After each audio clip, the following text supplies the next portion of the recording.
Now is the winter of our discontent, made glorious summer by this son of York!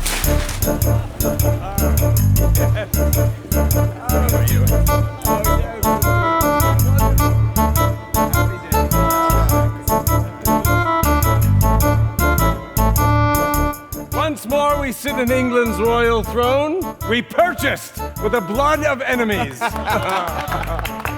And all the clouds that lowered upon our house in the deep bosom of the ocean buried. Yes.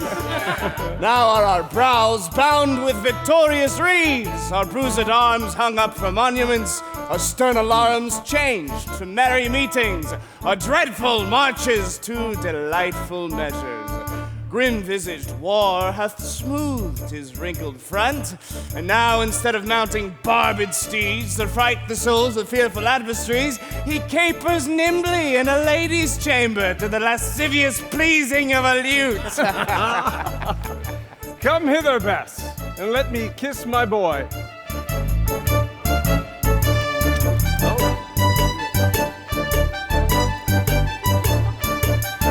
Mother, brothers,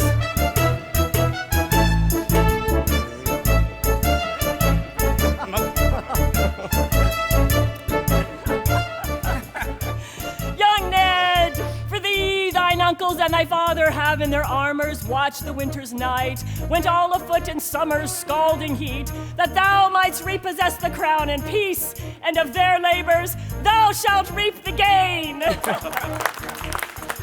Clarence and Gloucester, love my lovely queen, and kiss your princely nephew, brothers, both. The duty that I owe unto your majesty, I seal upon the lips of this young prince. Thanks, noble Clarence, worthy brother, thanks. And that I love the tree from whence thou sprangst, witness the loving kiss I give the fruit. It's time. Oh, we miss you. Oh, now am I seated as my soul delights, having my country's peace and brothers' loves. For here, I hope, begins our lasting joy.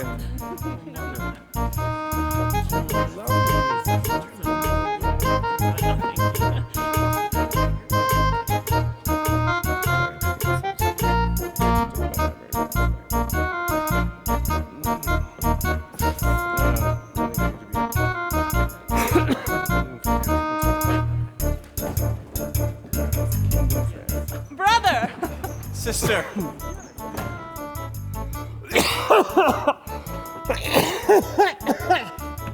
Oh, no. No.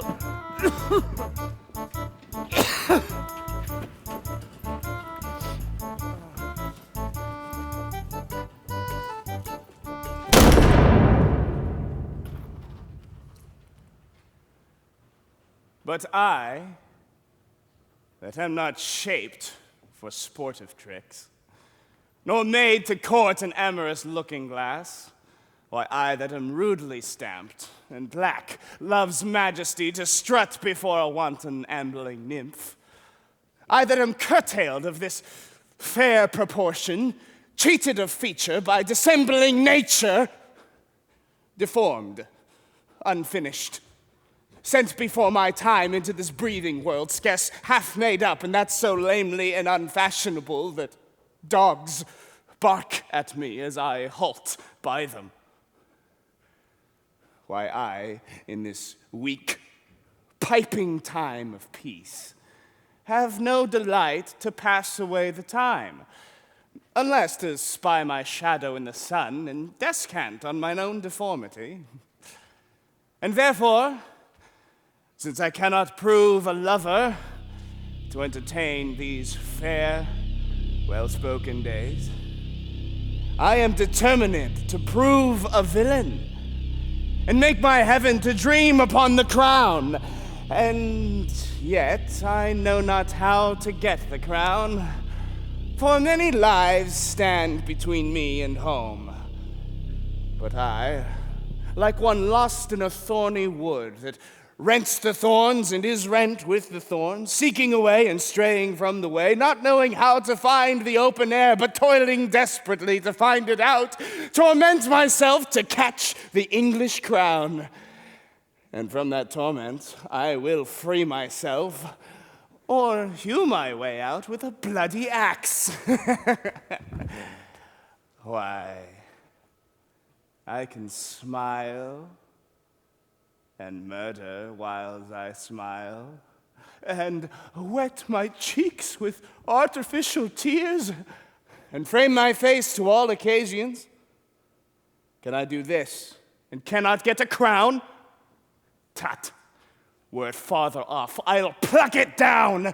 Plots have I laid, inductions dangerous, to set my brother Clarence and the king in deadly hate, the one against the other. And if King Edward be as true and just as I am subtle, false, and treacherous, this day should Clarence closely be mewed up about a prophecy which says that G of Edward's heirs the murderer shall be. Dive thoughts down to my soul, here Clarence comes. Brother, good day. What means this armored guard that waits upon your grace? His Majesty, tendering my person's safety, hath appointed this conduct to convey me to the Tower.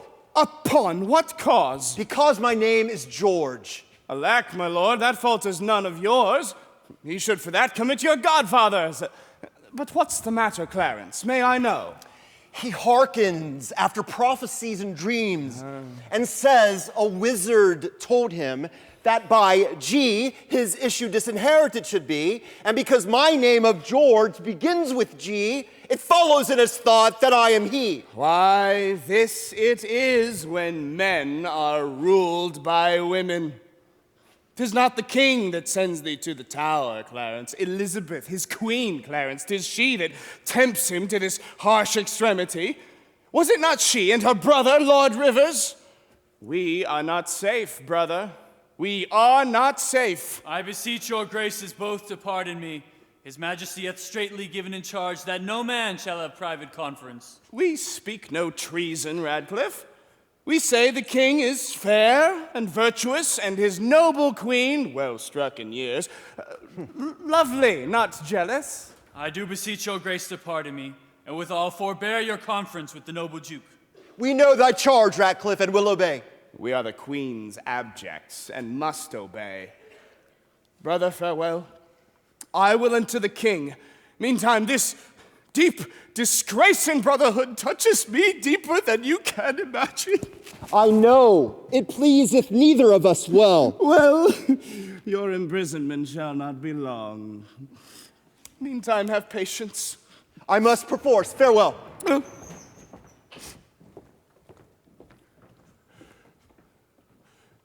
Simple, plain Clarence, I do love thee so that I will shortly send thy soul to heaven. That done, God take our brother King Edward to his mercy and leave the world for me to bustle in, for then I'll marry Lady Anne. What? Though I killed her husband and his father? Well, the readiest way to make the wench amends is to become her husband and her father. But yet I run before my horse to market. Clarence still breathes. Edward still lives and reigns. When they are gone, then must I count my gains.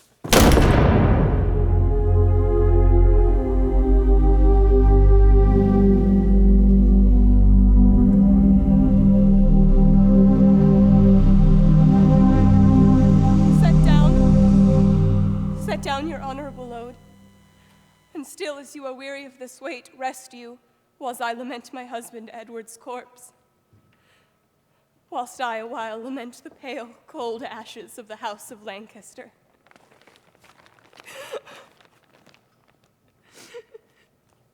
Lo, in these windows that let forth thy life, I pour the helpless balm of my poor eyes. Cursed be the hand that made these holes. Cursed be the heart that had the heart to do it. Cursed be the blood that let this blood from hence, if ever he have child, abortive be it. If ever he have wife, let her be made more miserable by the life of him than I am made by thee. Come now towards Chertsey with your holy load. Stay you that bear the corpse, and set it down. What black magician conjures up this fiend to stop devoted charitable deeds? Villain, set down the corpse, or by St. Paul, I'll make a corpse of him that disobeys. My lord, stand back and let the coffin pass. Unmannered dog, standst thou when I command, or by St. Paul, I'll strike thee to my foot. What? Do you tremble? Are you all afraid? Alas, I blame you not, for you are mortal, and mortal eyes cannot withstand the devil. Avaunt, thou dreadful minister of hell! Thou hast but power over his mortal body, his soul thou canst not have, therefore be gone. Sweet saint, for charity, be not so cursed. Foul devil, for God's sake, hence and trouble us not. For thou hast made the happy earth thy hell, filled it with despairing cries and deep exclaims. If thou delight to view thy heinous deeds, behold this pattern of thy butcheries. Blush! Blush, thou lump of foul deformity. Lady, you know no rules of charity. Villain, thou know'st no laws of God nor man. No beast so fierce but has some touch of pity. But I know none, and therefore am no beast. Wonderful when devils tell the truth. More wonderful when angels are so angry. Vouchsafe, divine perfection of a woman, of my supposed crimes, to give me leave by circumstance but to acquit myself. Vouchsafe, diffused infection of a man, of these known evils, but give me leave by circumstance to curse thy cursed self. Didst thou not kill my Edward? I grant ye. Dost grant me, hedgehog? Then God grant me too, thou mayst be damned for that wicked deed. Oh, he was gentle, mild, and virtuous. Well, the better for the King of heaven that hath him. He is in heaven now, where thou shalt never come. Let him thank me that helped to send him thither, for he was fitter for that place than earth. And thou unfit for any place but hell. Yes, one place else, if you will hear me name it. Some dungeon. Your bedchamber. Oh. But gentle Lady Anne, is not the causer of this timeless death as blameful as the executioner? Thou wast the cause, and most accursed effect. Your beauty was the cause of that effect. Your beauty that did haunt me in my sleep to undertake the death of all the world so I might live 1 hour in your sweet bosom. If I thought that, I tell thee homicide. These nails should rend that beauty from my cheeks. These eyes could not endure sweet beauty's rack. You should not blemish it if I stood by, as all the world is cheered by the sun, so I by you. You are my day, my life. Black night o'ershade thy day, and death thy life. Curse not thyself, fair creature, thou art both. I would I were to be revenged on thee. It is a quarrel most unnatural to be revenged on him that loveth thee. It is a quarrel just and reasonable to be revenged on him that killed my husband. He that bereft thee, lady, of thy husband, did it to help thee to a better husband. His better doth not breathe upon the earth. He lives that loves thee better than he could. But where is he? Here. Why dost thou spit at me? Would it were mortal poison for thy sake. Never came poison from so sweet a place. Never hung poison on a fouler toad. Out of my sight, thou dost infect mine eyes. Thine eyes, sweet lady, have infected mine. Those eyes of thine from mine have drawn salt tears. These eyes which never shed remorseful tear, e'en when I saw old Margaret slay my father, my manly eyes did scorn a humble tear, and what that sorrow could not thence exhale, thy beauty hath, and made them blind with weeping. Teach not thy lips such scorn, for they were made for kissing, lady, not for such contempt.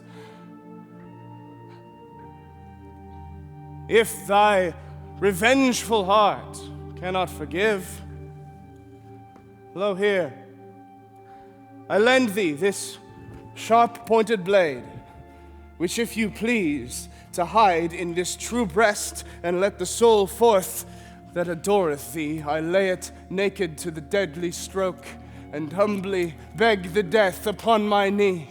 Nay, do not pause, for I did kill thy husband, but 'twas thy beauty that provoked me. Nay, now dispatch, 'twas I that stabbed thine Edward, but 'twas thy heavenly face that set me on.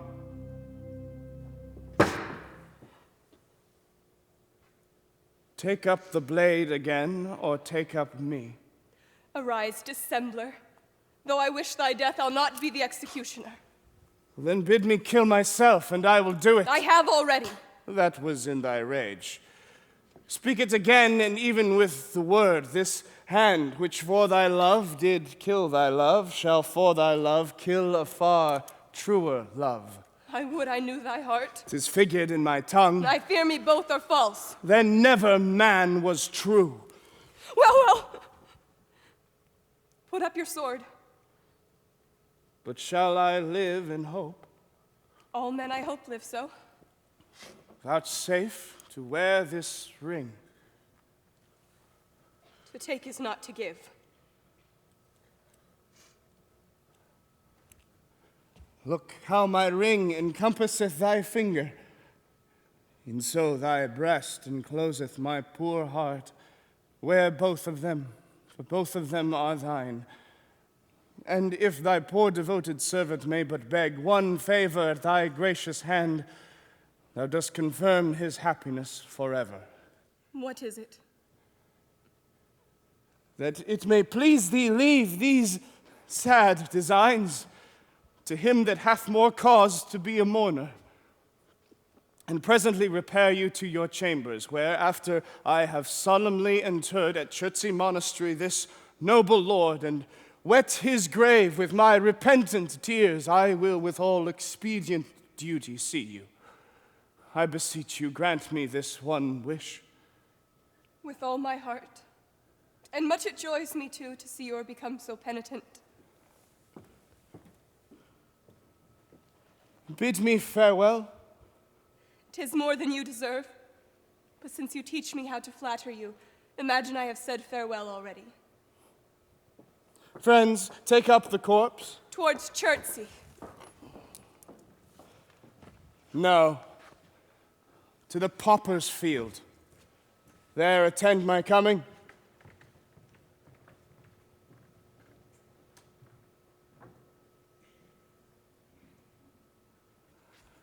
Was ever woman in this humor wooed? Was ever woman in this humor won?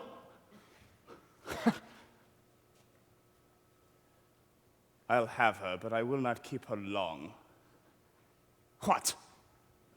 I that killed her husband and his father, to take her in her heart's extremest hate, curses in her mouth, tears in her eyes, and yet to win her all the world to nothing?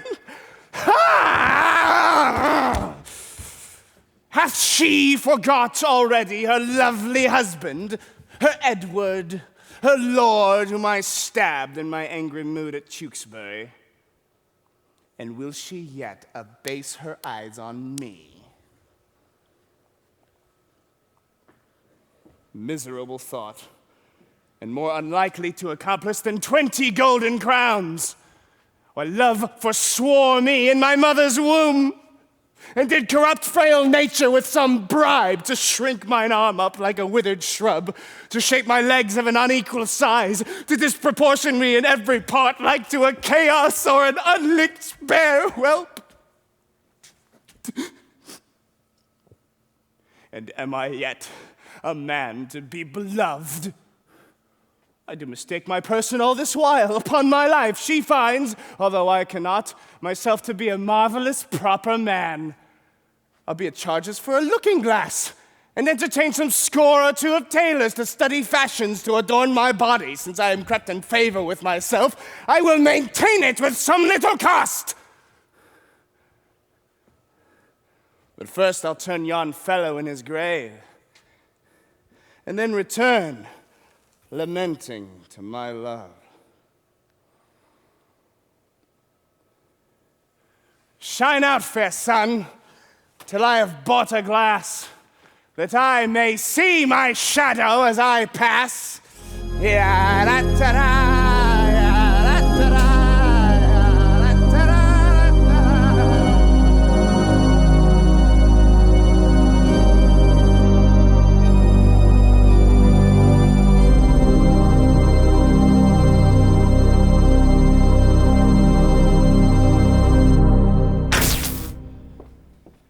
Have patience, sister. There's no doubt His Majesty will soon recover his accustomed health. If he were dead, what would become of me? No other harm but loss of such a The lord. loss of such a lord includes all harms. The heavens have blessed you with 2 goodly sons to be your comforters when he is gone. Aye, but they are young, and their minority is put unto the trust of Richard Gloucester, a man that loves not me nor you. Is it concluded that he shall be protector? It is determined, not concluded yet, but so it must be if the king miscarry. Well, here comes the Lord of Buckingham. Good time of day unto your royal grace. God make your majesty joyful as you have been. Oh, saw you the king today, my lord of Buckingham? Even now I'm come from visiting his grace.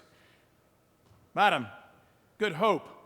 His grace speaks cheerfully. Oh, God grant him health. Did you confer with him? Madam, I did. He desires to make atonement between Richard Gloucester and your brother here. Would all were well, but that will never be. I fear our happiness is at the highest. Well, they do me wrong, and I will not endure it. Who are they that complain unto the king that I, forsooth, am stern and love them not? Because I cannot flatter and speak fair, smile in men's faces and deceive, I must be held a rancorous enemy. Cannot a plain man live and think no harm, but thus his simple truth must be abused by silken, sly, insinuating jacks? To whom, in all this presence, speaks your grace? To thee, that hast nor honesty nor grace. When have I injured thee? When done thee wrong? Or thee, or any of your faction? A plague upon you all. His royal grace, whom God preserve better than you would wish, cannot be quiet scarce a breathing while, but you must trouble him with lewd complaints. Come, brother Gloucester, we know your meaning. You envy my advancement and my friends. Oh, God grant we never may have need of you. Meantime, God grants that I have need of you. Our brother Clarence is imprisoned by your means, myself disgraced, and the nobility held in contempt, while great promotions are daily given to ennoble those whom scarce some 2 days since were worth a noble. I never did incense his majesty against the Duke of Clarence, but have been an earnest advocate to plead for him. My lord, you do me shameful injury falsely to draw me in these vile suspicions. You may deny that you were not the cause of... She may, Lord Rivers, why, who knows not so? She may do more so than denying that. She may help you to many fair promotions. My Lord of Gloucester, I have too long borne your blunt upbraidings and your bitter scoffs. By heaven, I will acquaint his majesty with these gross taunts. I had rather be a country servant maid than a great queen with this condition, to be baited, scorned, and stormed at. Small joy have I in being England's queen. Lessened be that small. God, I beseech thee, thy honor, state, and seat is due to me. What? Threat you me with telling of the king? Tell him and spare not. Look, what I have said, I will avouch in presence of his majesty. I dare adventure to be sent to the tower. 'Tis time to speak. My pains are all forgot. Out, devil! I do remember them too well. Thou slewest my husband Henry in the tower, and Edward my poor son at Tewkesbury. Ere you were queen, I, or my brother king, I was a pack-horse in his great affairs, a weeder out of his proud adversaries, a liberal rewarder of his friends. To royalize his blood, I spilt mine own. Yea, and much better blood than his or thine. In all which time, you and your brother here were factious for the house of Lancaster. Let me put it in your minds, if you forget, what you have been ere now and what you are, with all what I have been and what I am. A murderous villain, and so still thou art. Poor Clarence fought on Edward's party for the crown and for his prize. Poor lord, he is mewed up. I would to God my heart were flint like Edward's, or Edward's soft and pitiful like mine. I am too childish, foolish for this world. My Lord of Gloucester, In those busy days which here you urge to prove us enemies, we followed then our Lord, our sovereign king, and so should we you if you should be our king. If I should be, I'd rather be a peddler.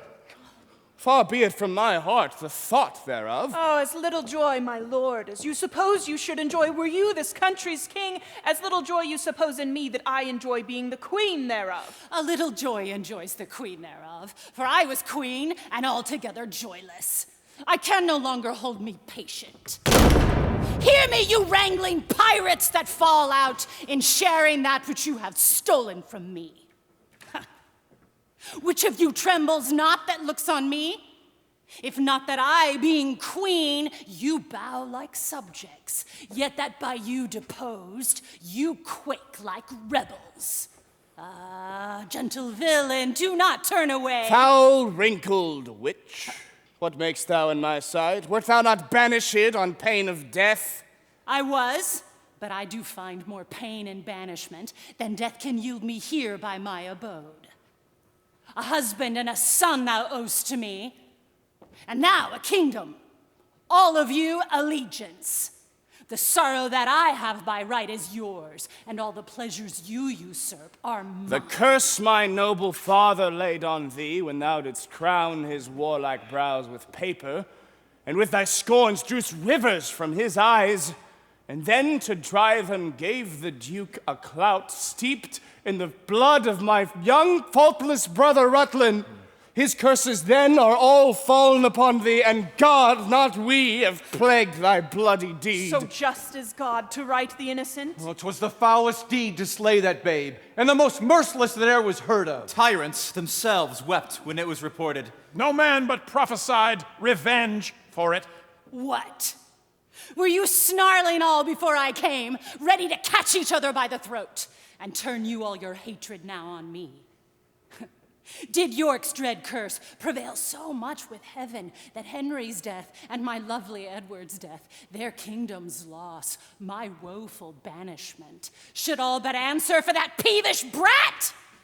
Can curses pierce the clouds and enter heaven? Why then give way, dull clouds, to my quick curses? If not by war, by gluttony die your king, as ours by murder to make him a king. Edward thy son, that is now Prince of Wales, for Edward my son, that was Prince of Wales, die in his youth by like untimely violence. Thyself a queen, for me that was a queen, outlive thy glory like my wretched self. Long mayst thou live to wail thy children's death, and see another as I see thee now, decked in thy rights as thou art dressed in mine. Long die thy happy days after many lengthened hours of grief, and die neither mother, wife, nor England's queen. Rivers and Hastings, you were standers by when my son was stabbed with bloody daggers. God, I pray him that none of you may live your natural age, but by some unlooked accident cut off. Have done thy charm, thou hateful withered hag. And leave out thee, stay dog, for thou shalt hear me. If heaven have any grievous plague in store, exceeding those that I can wish upon thee, oh, let them keep it till thy sins be ripe, and then hurl down their indignation on thee, the troubler of the poor world's peace. The worm of conscience still begnaw thy soul. Thy friends suspect for traitors while thou livest, and take deep traitors for thy dearest friends. No sleep, close up that deadly eye of thine, unless it be while some tormenting dream affrights thee with a hell of ugly devils. Thou elvish marked, abortive rooting hog, thou that was sealed in thy nativity, the slave of nature and the son of hell, thou slander of thy mother's heavy womb, thou loathed issue of thy father's loins, thou rag of honor, thou detested Margaret! Richard! Huh? I called thee not. I cry thee mercy then, for I did think that thou hadst called me all these bitter names. Why, so I did, but looked for no reply. Oh, let me make the period to my curse. 'Tis done by me, and ends in Margaret. Thus have you breathed your curse against yourself. Poor painted queen, vain flourish of my fortune. Why strew'st thou sugar on this bottled spider whose deadly web ensnareth thee about? Fool, fool, thou whetst a knife to kill thyself. The day will come when thou shalt wish for me to help thee curse that poisonous, bunchbacked toad. False boding woman, end thy frantic curse, lest to thy harm thou move our patience. Foul shame upon you, you have all moved mine. Were you well served, you would be taught your duty. To serve me well, you all should do me duty. Teach me to be your queen, and you my subjects, so serve me well, and teach yourselves that duty. Dispute not with her. She is lunatic. Peace, Lord Rivers! You are malapert. Your fire new stamp of honor is scarce current. Oh, that your young nobility could judge what 'twere to lose it and be miserable. They that stand high have many blasts to shake them, and when they fall, they dash themselves to pieces. Good counsel. Learn it. Learn it, Lord Rivers. It toucheth you, my lord, as much as me. Aye, and much more, but I was born so high! Our Airy buildeth in the cedar's nest, dallies with the wind and scorns the sun. And turns the sun to shade. Alas, alas, witness my son now in the shade of death, whose bright outshining beams thy cloudy wrath hath in eternal darkness folded up. Your Airy buildeth in our Airy's nest. O God that seest it, do not suffer it, as it was one with blood lost, be it so. Have done! For shame, if not for charity. Urge neither charity nor shame to me. Have done, have done. Oh, Buckingham, take heed of yonder dog. Look, when he fawns, he bites, and when he bites, his venom tooth will rankle to the death. Have naught to do with him. Beware of him. Sin, death, and hell have set their marks on him, and all their ministers attend on him. What doth she say, my lord of Buckingham? Nothing that I respect, my gracious lord. What? Dost thou scorn me for my gentle counsel and soothe the devil that I warn thee from? Oh, but remember this another day, when he shall split thy very heart with sorrow and say, poor Margaret was a prophetess. Live each of you the subject to his hate, and he to yours, and all of you to God's. My hair doth stand on end to hear her curses. And so doth mine. I muse why she's at liberty. I cannot blame her. She hath had too much wrong, and I repent my part thereof that I have done to her. I never did her any to my knowledge. Yet you have all the vantage of her wrong. And as for Clarence, he is well repaid. God pardon them that are the cause thereof. The king is sickly, weak, and melancholy. Brother and lords, will you go with us?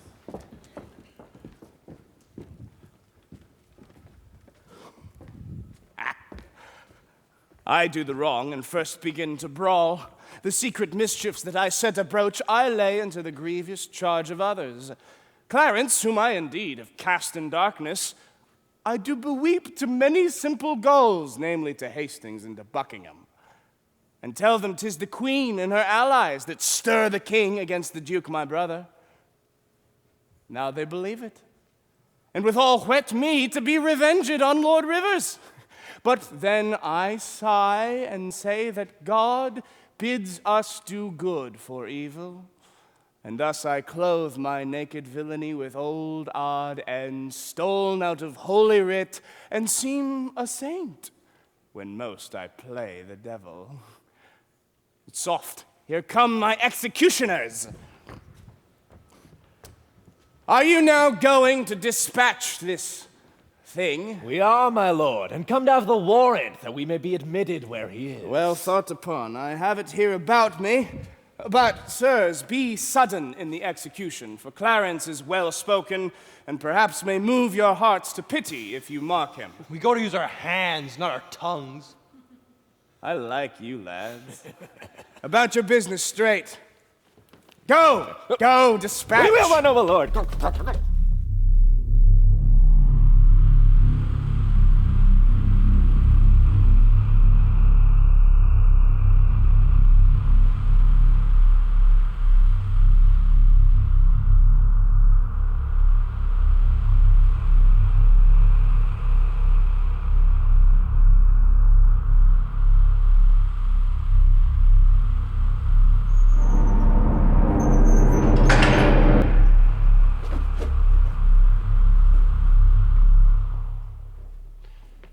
Why looks your grace so heavily today?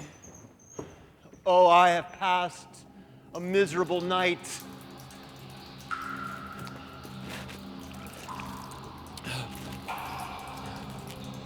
So full of ugly sights and ghastly dreams. Methoughts that I had broken from the tower and was embarked across to Burgundy. And in my company, my brother Richard, who from my cabin tempted me to walk upon the hatches. As we paced along upon the giddy footing of the hatches, methought that Richard stumbled and in falling struck me overboard into the tumbling billows of the main. Oh, methought what pain it was to drown, what dreadful noise of waters in my ears, what sights of ugly death within mine eyes. Methought I saw 1,000 fearful wrecks, 1,000 men that fishes gnawed upon, wedges of gold, great anchors, heaps of pearls, inestimable stones, unvalued jewels, all scattered in the bottom of the sea. Methought a legion of foul fiends environed me, and hallowed in my ears with such hideous cries that with the very noise I trembling waked. And for a moment after could not believe but that I was in hell. Such fearful impression made my dream. No marvel, Lord. Though it affrighted you, I'm afraid methinks to hear you tell it. Oh God, if my deep prayers cannot appease thee, but thou wilt be avenged on my misdeeds, yet execute the wrath in me alone. Oh, spare my guiltless wife and my poor children. Ratcliffe, I prithee, sit by me a while. My soul is heavy, and I fain would sleep. I will, my lord. God give your grace good rest. Sorrow breaks seasons, and reposing hours makes the night morning and the noontide night. Princes have but their titles for their glories, in outward honor for an inward toil. And for unfelt imaginations they often feel a world of restless cares, so that between their titles and low name there's nothing differs but the outward fame. Who's here? What are you? And how came you hither?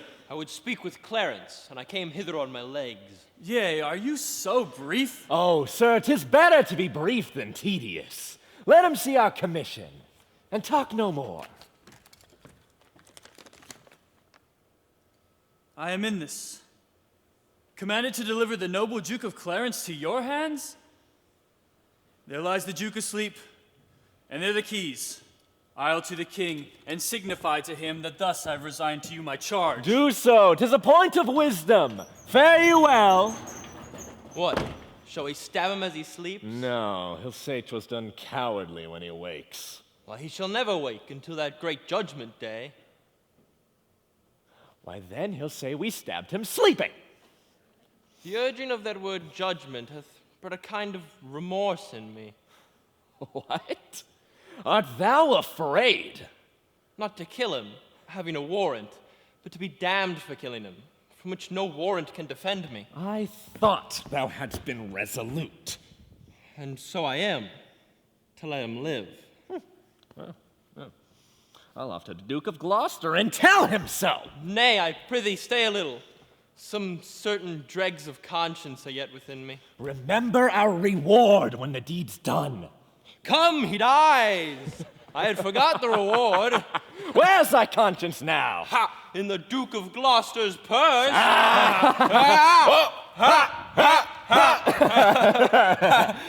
Soft! He wakes. What art thou? A man, as you are. But not as I am, royal.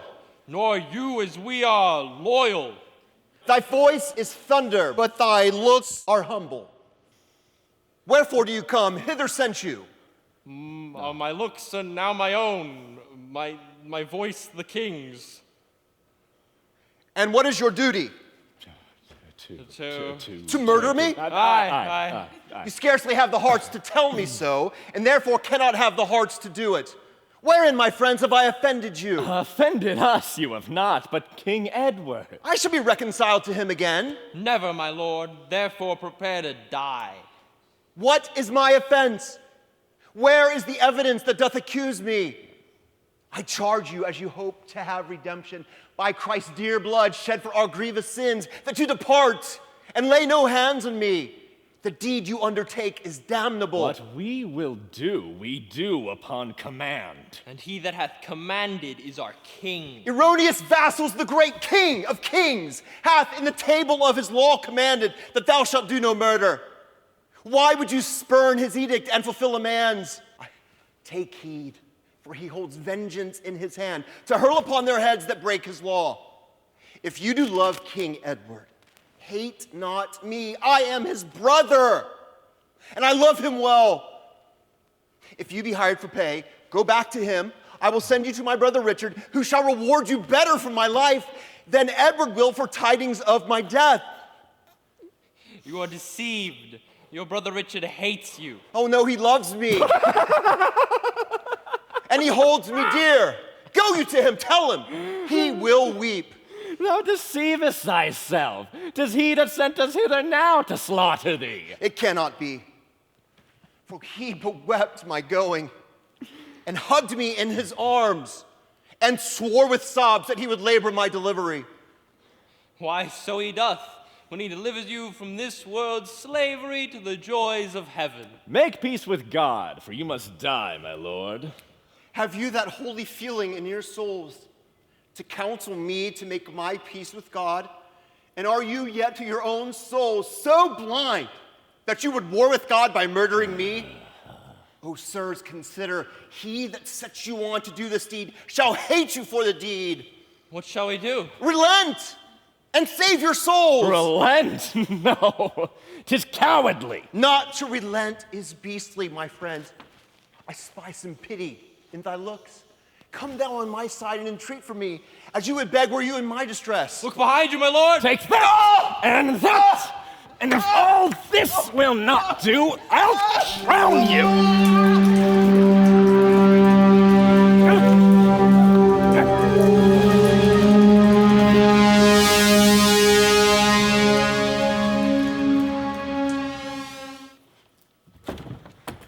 A bloody deed, and desperately dispatched. How fain, like Pilate, would I wash my hands of this most grievous murder. How now? What means thou that thou helpst me not? Richard shall know how slack you have been. I would he knew I saved his brother. Take thou the fee and tell him what I say, for I repent me that the Duke is slain. So do not I. Go, coward as thou art. Whoa. Now must I hide this body in some hole until Richard give order for his burial. And when I have my fee, I must away, for this will out, and here I must not stay.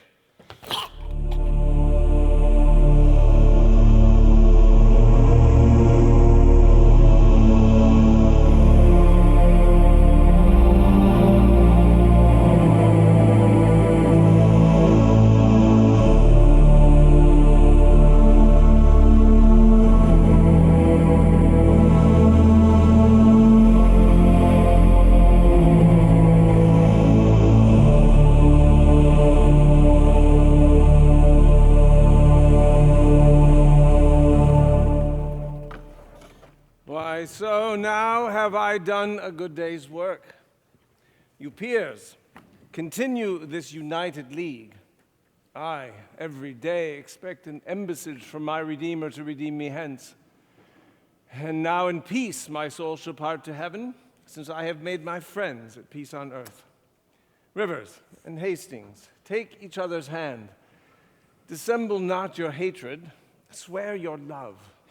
By heaven, my heart is purged from all grudging hate, and with my hand I seal my true heart's love. So thrive I, as I truly swear the like. Madam, you are not exempt in this. Buckingham nor you. You have been factious one against the other. Wife, love Lord Hastings. Let him kiss your hand. Here, Hastings, I will nevermore remember our former hatred, so thrive I and mine. And so swear I. Now, princely Buckingham, seal you this league with thy embracements to my wife's allies, and make me happy in your unity. Whenever Buckingham doth turn his hate on you or yours, God punish me with hate from those where I expect most love. When I have most need to employ a friend, and most assured that he is a friend, deep, hollow, treacherous, and full of guile be he unto me. Good morrow to my sovereign king and queen and princely peers, a happy time of day. Happy indeed, brother, as we have spent the day, made peace of enmity, fair love of hate between these swelling, wrong, insensate peers. A noble labor, my most sovereign lord. Among this princely heap, if any here hold me a foe, if I unwillingly or in my rage have aught committed that is hardly borne to any in this presence, I do desire to reconcile me to his friendly peace. 'Tis death to me to be at enmity. I hate it, and desire all good men's love. First, madam, I entreat true peace of you, which I will purchase with my duteous service. Of you, my noble cousin Buckingham, if ever any grudge were lodged between us. Of you, Lord Rivers, brother to our queen, that without desert have frowned on me. I do not know that Englishman alive with whom my soul is any jot at odds.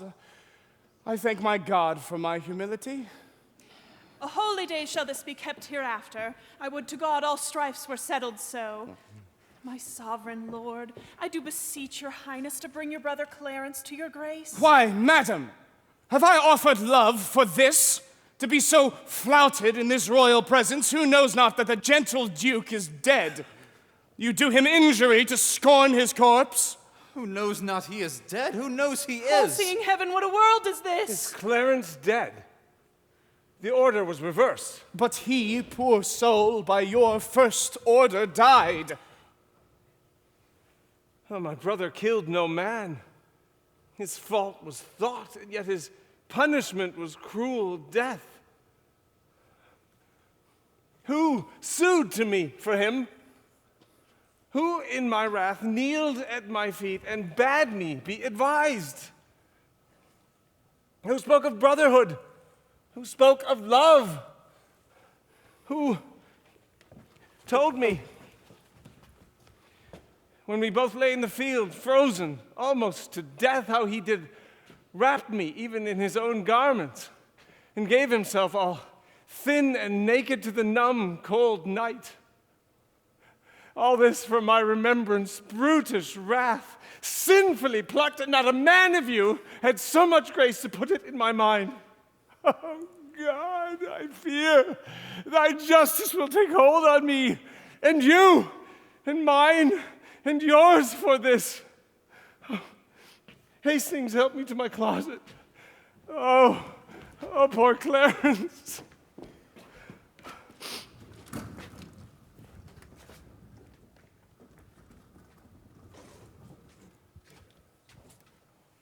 This is the fruits of rashness. Marked you not how that the guilty brother of the queen looked pale when he did hear of Clarence's death? He did urge it still unto the king. God will revenge it. Come now, will you go to comfort Edward with our company? I wait upon your grace.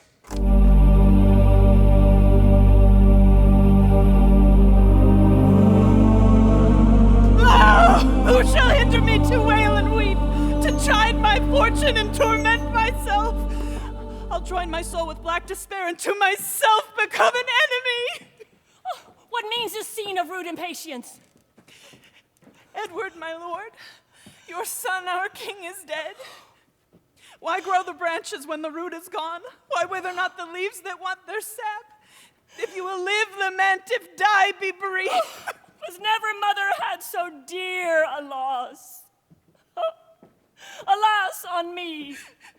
Pour all your tears. I am your sorrow's nurse, and I will pamper it with lamentation. Sister, think you like a careful mother of the young prince, your son. Send straight for him. Let him be crowned. In him your comfort lives. Drown desperate sorrows in dead Edward's grave, and plant your joys in living Edward's throne. Madam, have comfort. All of us have cause to wail the dimming of our shining star, but none can cure their harms by wailing them. Mother, I cry you mercy. I did not see your grace. Though we have spent our harvest on this king, we are to reap the harvest of his son. The rancor of your high swollen hates, but lately splintered, knit, and joined together, must gently be preserved, cherished, and kept. It seemeth good that with some little train, forthwith from Ludlow, the young prince be fetched, hither to London to be crowned our king. Why with some little train, my lord of Buckingham? My lord, lest by a multitude the new-healed wound of civil war break out, which would be so much the more dangerous by how much the estate is green and yet ungoverned. I hope the king made peace with all of us, and the compact is firm and true in me. And so in me, and so I think in all. Therefore I say with noble Buckingham that it is good some few should fetch the prince. And so say I. Then be it so, and go we to determine who they shall be that straight shall post to Ludlow. Oh, now two semblances of my husband's face are broken in pieces by malignant death. And I, for comfort, have but one false glass, which grieves me when I see my shame in him. Mother, humbly on my knee, I crave your blessing.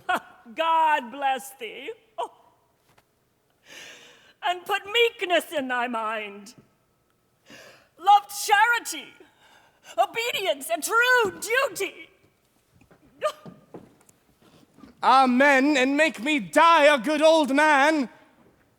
That is the butt end of a mother's blessing. I marvel that her grace did leave it out. My lord, whoever journeys to the prince, let not us too stay behind. For on the way I'll find occasion to part the queen's proud brother from the prince. My other self, my counsel's consistory, my oracle, my prophet, my dear cousin. I, like a child, will go by thy direction. Towards Ludlow, then, for we'll not stay behind. Once more unto the breach, dear friends, once more! Oh, I long with all my heart to see the prince. I hope he is much grown since last I saw him. Oh, but I hear no. They say his brother York hath almost ordained him in his growth. They say my uncle Richard grew so fast that he could gnaw a crust at 2 hours old. 'Twas full 2 years ere I could get a tooth. I prithee, pretty York, who told thee this? His nurse. His nurse? Why, she was dead ere thou wert born. If 'twere not she, I cannot tell who told me. Parlous boy, go to, you are too shrewd. Oh, good madam, be not angry with your son. Pitchers have ears. Oh, here comes Lord Stanley. What is thy news? Such news, my queen, as grieves me to report. What is thy news? Thy brother, Lord Rivers, is sent to prison. Oh, who hath committed him? The mighty dukes Gloucester and Buckingham. Ay me, I see the downfall of our house. The tiger now hath seized the gentle deer. Oh, Welcome destruction, blood, and massacre I see as in a map the end of all. Oh, accursed and unquiet wrangling days, how many of you have mine eyes beheld? Come, come, my boy, we will to sanctuary. Madam, farewell. I'll go along with you. You have no cause. My gracious lady, go, and thither bear thy treasure and thy goods. Come, I'll conduct you to the sanctuary.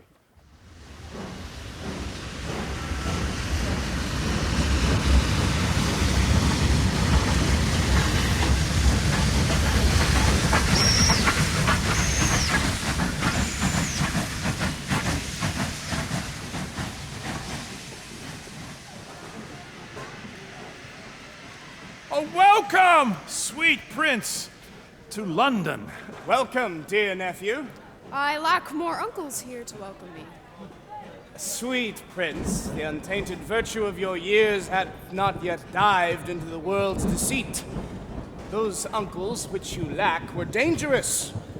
Your grace attended to their sugared words, but looked not on the poison of their hearts. God keep you from them, and from such false friends. God keep me from false friends, but they were none. My lord, our good Lord Hastings comes to greet you. God bless your grace with health and happy days. I thank you, good my lord, and thank you all. I thought my mother and brother York would long ere this have met us along the way. On what occasion, God, he knows, not I. The queen, your mother, and your brother York have taken sanctuary. Fie! What an indirect and peevish course is this of hers. Lord Hastings, will your grace persuade the queen to send the young Duke of York unto his princely brother presently? My lord of Buckingham, if my weak oratory can from his mother win the young duke, anon expect him here. If she deny, Lord Hastings, from her jealous arms, pluck him perforce. Say, Uncle Gloucester, when our brother comes, where shall we sojourn till our coronation? E'en where it best please your grace. But if I may counsel thee, some day or two your highness shall repose you at the Tower. I do not like the Tower. Did Julius Caesar build that place, my lord? He did, my gracious lord, begin that place, which since succeeding ages have re-edified.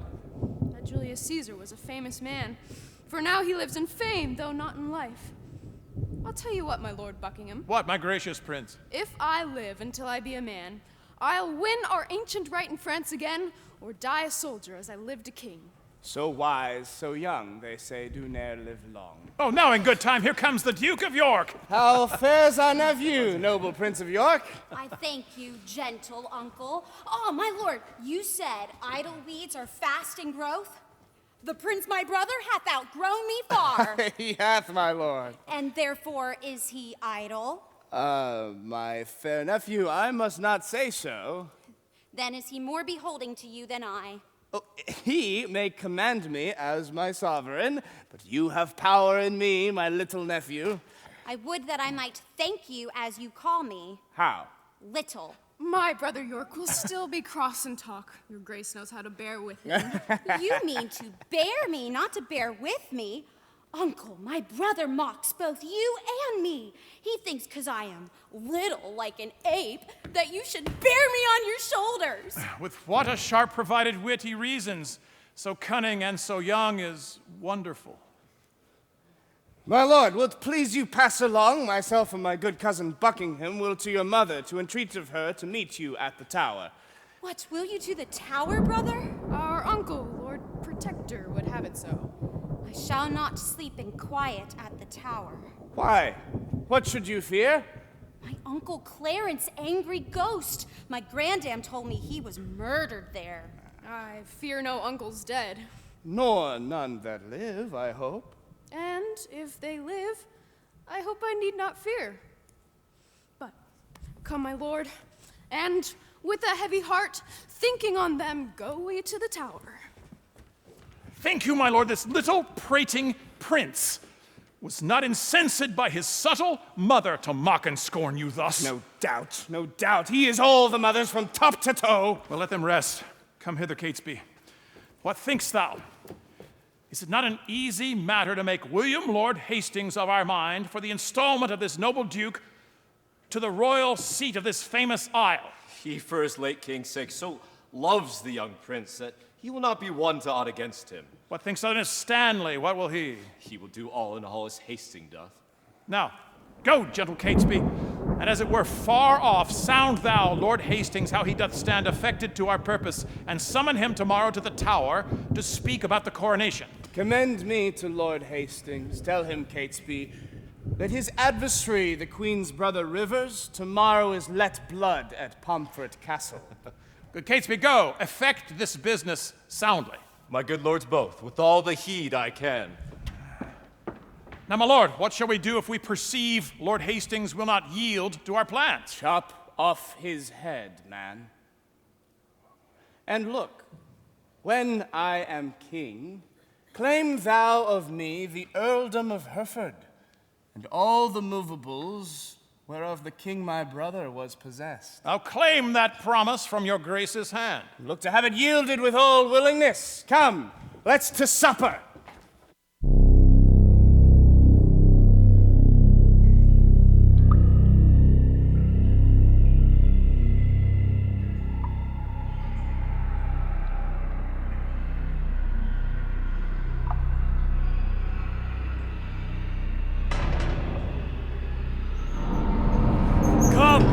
The prisoner! Sir Richard Ratcliffe, let me tell thee this. Today shalt thou behold a subject die for truth, for duty, and for loyalty. God keep the prince from all the pack of you, a knot you are, of damned bloodsuckers. You live that shall cry woe for this hereafter. Dispatch! The limit of your life is out.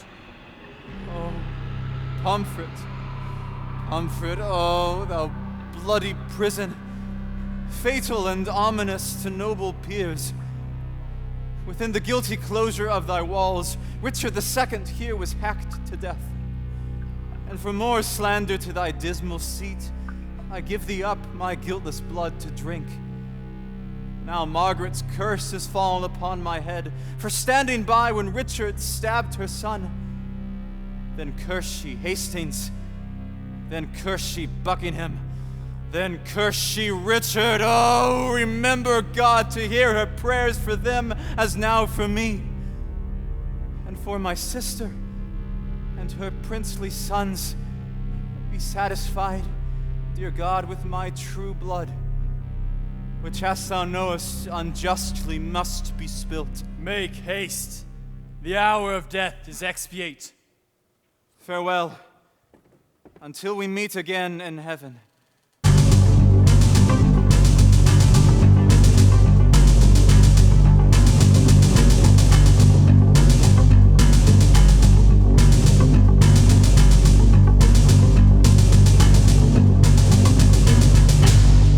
Many good morrows to my noble lord. Good morrow, Catesby. You are early, stirring. What news? What news in this our tottering state? It is a reeling world indeed, my lord, and I believe will never stand upright till Richard wear the garland of the realm. How? Wear the garland? Dost thou mean the crown? Aye, my good lord. I'll have this crown of mine cut from my shoulders before I'll see the crown so foul misplaced. But canst thou guess that he doth aim at it? Aye, and hopes to find you forward upon his party for the gain thereof. And thereupon he sends you this good news, that this same very day your enemy, the brother of the queen, hath died at Pomfret. Indeed, I am no mourner of that news, because he has still been mine enemy. But that I'll give my voice on Richard's side to bar my master's heirs in true descent, God knows I will not do it, to the death. God keep your lordship in that gracious mind. Monstrous, monstrous. And so falls it out with Rivers, and so 'twill do with some men else who think themselves as safe as thou and I, who, as thou knowst, are dear to princely Richard and to Buckingham. They both make a high account of you, for they count his head upon the bridge. I know they do, and I have well deserved it. Come on, where is your boar spear, man? Fear you the boar, and go you so unprovided? Oh, good morrow, my lord. Good morrow, Catesby. You may jest on, but I do not like these several counsels. My lord, I hold my life as dear as you do yours. Think you, but that I know our state secure, I would be so triumphant as I am? Lord Rivers at Pomfret, when he rode from London, was happy and supposed his state was sure. And he indeed had no cause to mistrust. But yet you see how soon the day o'ercast. Lord Hastings, And Lord Stanley. I am glad to see your honor. Now, noble peers, the cause why we are met is to determine of the coronation. Speak, when is the royal day? Are all things ready for that royal time? They are, and want but nomination. Tomorrow, then, I judge a happy day. Who knows the Lord Protector's mind herein? Who is most inward with the noble Duke of Gloucester? Your Grace, we think, should soonest know his mind. We know each other's faces for our hearts. He knows no more of mine than I of yours, nor I no more of his than you of mine. Lord Hastings, you and he are near in love. I thank his grace. I know he loves me well. But for his purpose in the coronation, I have not sounded him. But you, my honorable lords, may name the time, and in the Duke's behalf I'll give my voice, which I presume he'll take in gentle part. Now in good time, here comes the Duke himself. My noble lords and cousins, all good morrow. I have been long a sleeper, but I trust my absence in this royal presence doth neglect no great design, which by my presence might have been concluded. Had you not come upon your cue, my lord, William Lord Hastings had pronounced your part. I mean your voice, for crowning of the king. Then, my Lord Hastings, no man might be bolder. His lordship knows me well and loves me well. Cousin of Buckingham, a word with you. Catesby hath sounded Hastings in our business, and finds the testy gentleman so hot that he will lose his head ere give consent his master's son, as worshipfully he terms it, shall lose the royalty of England's throne. Withdraw yourself a while, I'll go with you. His Grace, the Lord Protector, looks cheerfully and smooth today. I think there's never a man in Christendom can lesser hide his love or hate than he. For by his face, straight shall you know his heart. What of his heart perceive you in his face by any livelihood he showed today? That with no man here he is offended. For were he had shown it in his looks. I pray you all, tell me what they deserve that have conspired my death with devilish plots of damned witchcraft, and that have prevailed upon my body with their hellish charms. The tender love I bear your grace, my lord, makes me most forward in this noble presence to doom the offenders, whatsoe'er they be. I say, my lord, they have deserved death. Then be your eyes the witness of their evil. Look, how I am bewitched! Behold, mine arm is like a blasted sapling withered up, and this is Edward's wife, Elizabeth, that monstrous witch. If she has done this thing, my gracious lord, then If! Talkst thou to me of ifs? Thou art a traitor! Off with his head! Now, by St. Paul, I swear I will not dine until I see the same. Catesby, look that it be done. The rest that love me, rise and follow me. 3 times today my footcloth horse did stumble and startle as he looked upon the tower, as loath to take me to the slaughterhouse. Oh, Margaret, Margaret, now thy heavy curse is lighted on poor Hastings' wretched head. Come, come, the Duke would be at dinner. Make a short shrift. He longs to see your head. Oh, bloody Richard! Miserable England! I prophesy the fearfulest time to thee that ever wretched age hath looked upon. Come, lead me to the block, bear him my head. They smile at me who shortly shall be dead.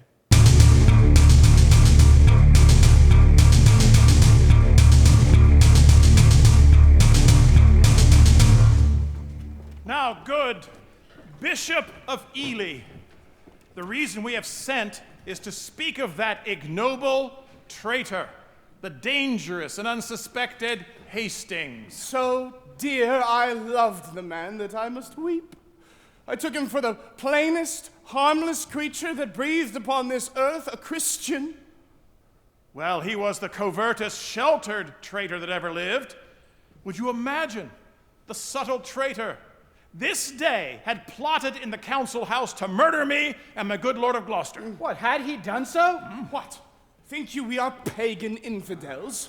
Or that we would, against the form of law, proceed thus rashly in the villain's death, but that the extreme peril of the case, the peace of England and our person's safety, enforced us to this execution. Now God preserve you. He deserved his death. And you, my good lords, both have well proceeded to warn false traitors from the like attempts. Yet had we not determined he should die until your worship came to see his death. For, my lord, I would have heard you hear the traitor speak and timorously confess the manner and the purpose of his treasons. Well, good lord, your grace's word shall serve as well as I had seen and heard him speak. And doubt you not, right noble princes both, but I'll acquaint our duteous citizens with all your just proceedings in this case. For which cause we wished your worship here, to void the carping censures of the world. But since you come too late of our intent, yet witness what you hear we did intend. Now, our good bishop, we bid farewell. Go. After cousin Buckingham, advise the council house of Edward's children, imply the bastardy of the two princes. Nay, for a need thus far come near my person, tell them when that my mother was with child with that insatiate Edward, my princely father was then away to wars in France, and by true computation of the time found that the issue was not his begot, which well appeared in his visage, being nothing like the noble duke my father.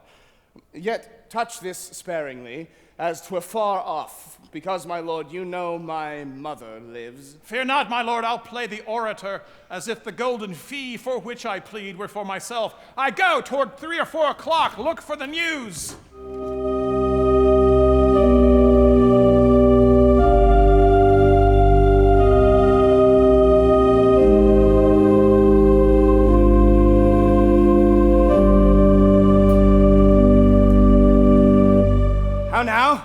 How now? What say the citizens? The citizens are mum, say not a word. Touched you the bastardy of Edward's children? I did. The insatiate greediness of his desire, his tyranny for trifles, his own bastardy, as being got your father then in France, his resemblance being not like the duke your father, and then it imply your features being the right idea of your father, both in your form and nobleness of mind. Laid out all your victories in Scotland, your discipline in war, your wisdom in peace, your bounty, virtue, fair humility. And when mine oratory grew to an end, I did bid them that they love their country's good cry, God save Richard, England's royal king! And did they so? No. But like dumb statues or breathing stones gazed each on other and looked deadly pale. What tongueless blocks were they? Would they not speak? No, my lord. Will not the bishop in the council come? The bishop is here at hand. Pretend some fear. Be not you spoke with, but by mighty plea. And look, you get a prayer book in your hand, and stand between 2 churchmen, good my lord, for on that ground I'll make a holy descant, and be not easily won to our requests. I go. And if you can plead for them as well as I can say nay to thee for myself, no doubt we'll bring it to a happy issue. Go. The bishop really comes. Welcome, my lord. I think the duke will not be spoke withal. Oh, here comes his servant. How now, Catesby, what says he? He doth entreat your grace, my noble lord, to visit him tomorrow or the next day. He is within, divinely bent to meditation, and with no worldly business would he be moved, to draw him from his holy exercise. Return, good Catesby, to the gracious duke. Tell him myself, the bishop and citizens are come to have some conference with his grace. I'll tell him what you say, my lord. Ah, good bishop. This Richard Gloucester is not a King Edward. He's not lolling on a lewd love bed, but on his knees at meditation, praying to enrich his righteous soul. Oh, happy were England would such a gracious prince take on himself the sovereignty thereof. Oh, but sure I fear we shall not win him to it. God forbid his grace should say no to us. I fear he will. Now, Catesby, what says his grace? He wonders to what end you have brought such troops of citizens to speak with him. He fears, my lord, you mean no good to him. By heaven, we come to him in perfect love, and so once more return and tell his grace. When holy and devout religious men are at their prayers, 'tis hard to draw them thence. So sweet is zealous contemplation. See where he kneels. And see, a book of prayer in his hand, true ornament to know a holy man. Most gracious Prince, pardon us the interruption of thy devotion and right Christian zeal. My lord, there needs no such apology. I rather do beseech you pardon me, who, earnest in the service of my God, neglect the visitation of my friends. But leaving this, what is your grace's pleasure? I do suspect that I have done some wrong, and that you come to reprehend my ignorance. You have, my lord? Would it might entreat your grace at our entreaties to amend your fault? Else wherefore breathe I in a Christian land? Know then, it is your fault that you resign the supreme seat, the throne, majestical, the sceptered office of your ancestors to the corruption of a blemished stock. We heartily solicit your grace to take on you the charge and kingly government of this, your land, not as Lord Protector, but as successively, from blood to blood, your right of birth, your empery, your own. Your love deserves my thanks, but my desert unmeritable shuns your high request. First, if all obstacles were cut away, and that my path were even to the crown, yet so much is my poverty of spirit, so mighty and so many my defects, that I would rather hide me from my greatness. But God be thanked, there is no need of me. The royal tree hath left us royal fruit, which make no doubt us happy by his reign, which well become the seat of majesty. On him I lay what you would lay on me, the right and fortune of his happy stars, which God defend that I should wring from him. My lord, this argues conscience in your grace, but the respects thereof are nice and trivial, all circumstances well considerate. You say that Edward is your brother's son, so say we too, but not by Edward's wife. Oh. For first he was contract to Lady Lucy. Your mother lives, a witness to that vow. By her in his unlawful bed he got this Edward, whom our manners term the prince. More bitterly could I expostulate, save that for reverence to some alive I give a sparing limit to my tongue. Then, good my lord, take on your royal self this proffered benefit of dignity. Do, good my lord, your citizens entreat you. Refuse not, mighty lord, this proffered love. Oh, make them joyful, grant the lawful suit. Alas, why would you heap these cares on me? I am unfit for state and majesty. I do beseech you, take it not amiss. I will not, nor I cannot yield to you. Whether you will accept our suit or no, your brother's son shall never reign our king. But we will plant some other in the throne to the disgrace and downfall of your house. And in this resolution here we leave you, come citizens, we will entreat no more. Call him again, sweet prince. Accept the crown. Would you enforce me to a world of cares? Well, call them again. I am not made of stone. Cousin of Buckingham, and you, sage, grave friends, since you will buckle fortune on my back to bear her burden whether I will or no, I must have patience to endure the load. For God doth know, and you may partly see, how far I am from the desire of this. God bless your grace. We see it, and will say it. In saying so, you shall but say the truth. Then I salute you with this royal title. Long live King Richard, England's worthy king. Amen. Tomorrow will it please you to be crowned? E'en when you please, since you will have it so. Tomorrow then we will attend your grace. And now most joyfully we take our leave. Come, let us to our holy work again. Farewell, my cousin. Farewell, gentle friends.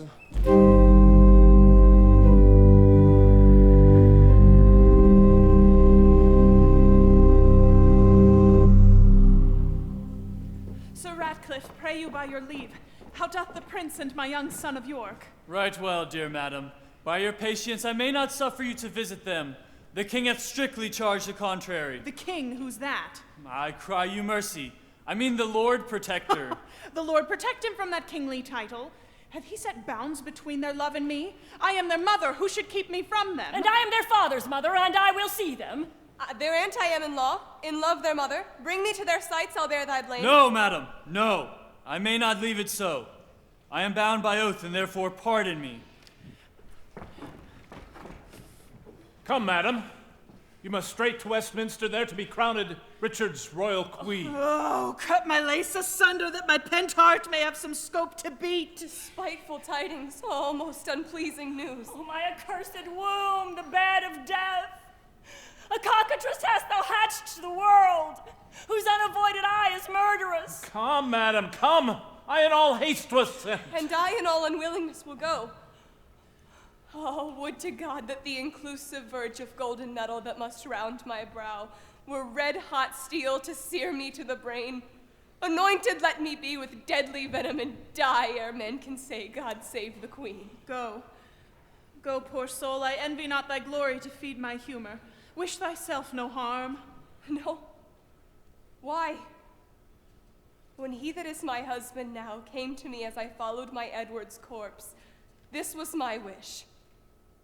Be thou, quoth I, accursed, for making me so young, so old a widow. And when thou wedst, let sorrow haunt thy bed, and be thy wife, if any be so mad, more miserable by the life of thee than thou hast made me by my dear Lord's death.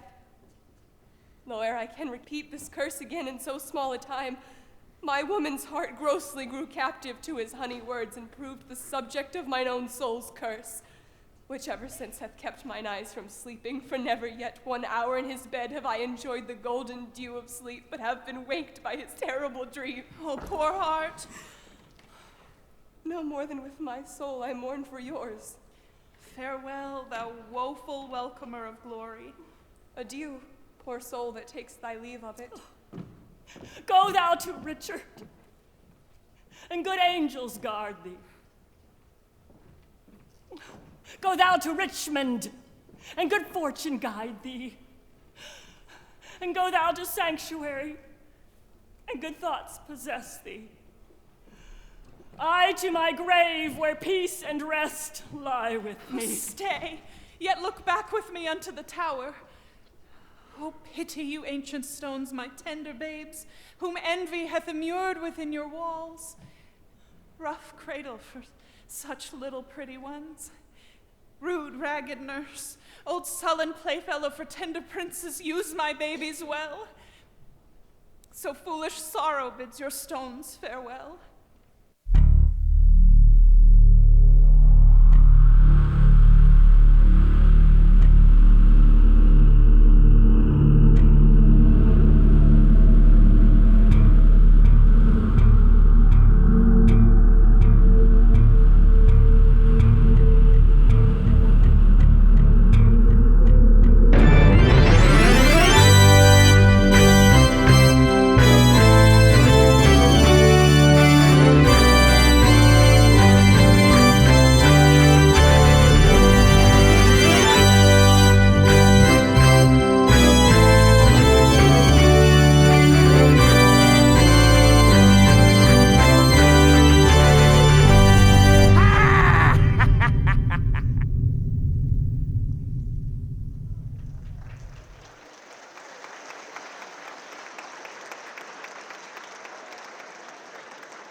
Cousin of Buckingham, My gracious sovereign. Thus high by thy advice and thy assistance is King Richard seated.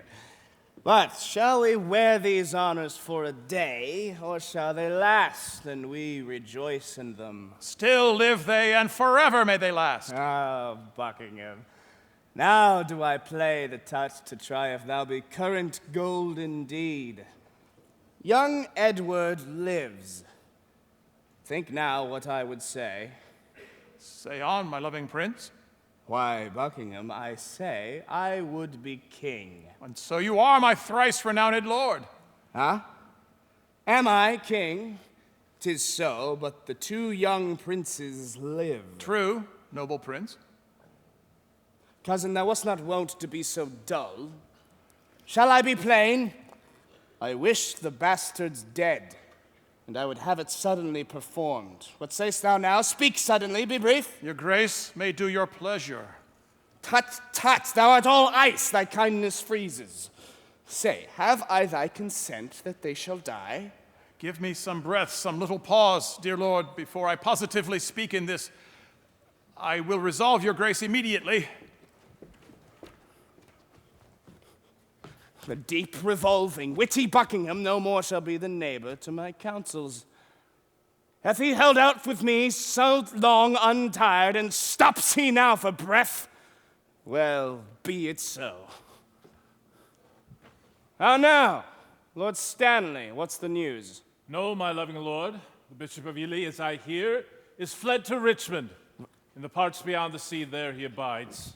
I know that Richmond aims to marry young Elizabeth, my brother Edward's daughter, and by that knot looks proudly upon the crown. Stanley, Richmond is your wife's son. Look to it. Catesby! My lord!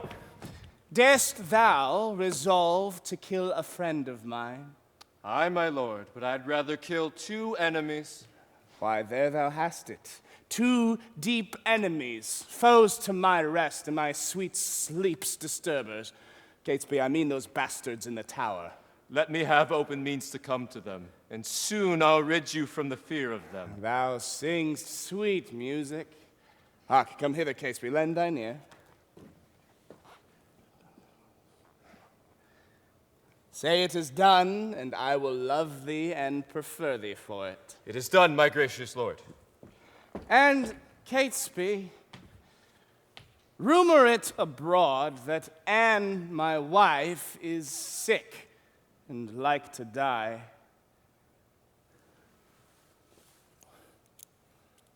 I must be married to my brother's daughter, or else my kingdom stands on brittle glass.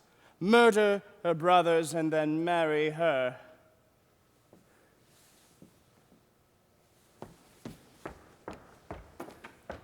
Look how thou dream'st, I say again, give out my queen is sick and like to die.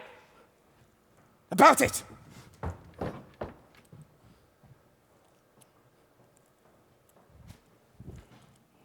Uncertain way of gain, but I am in so far in blood that sin will pluck on sin. Tear-falling pity dwells not in this eye. My lord!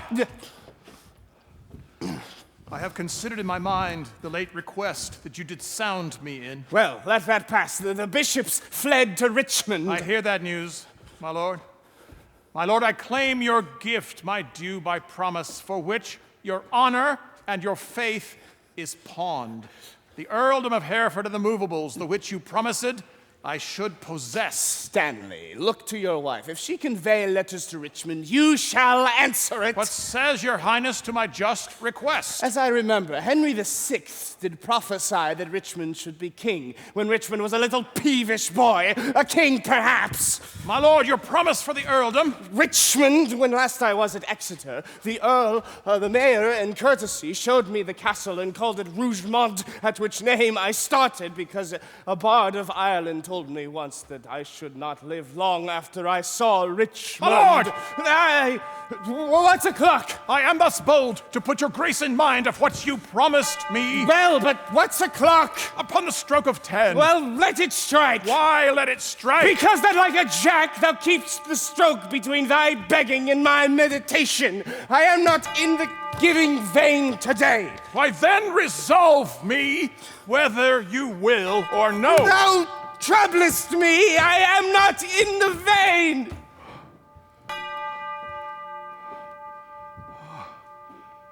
Is it thus? Rewards he my true service with such contempt? Let me think on Hastings and be gone while my fearful head is on.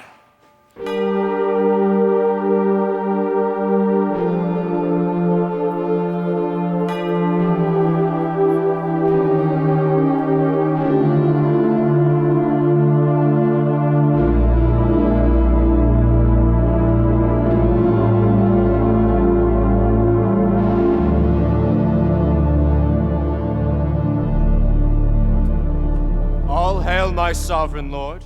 Kind Catesby, am I happy in thy news? It is done, my lord.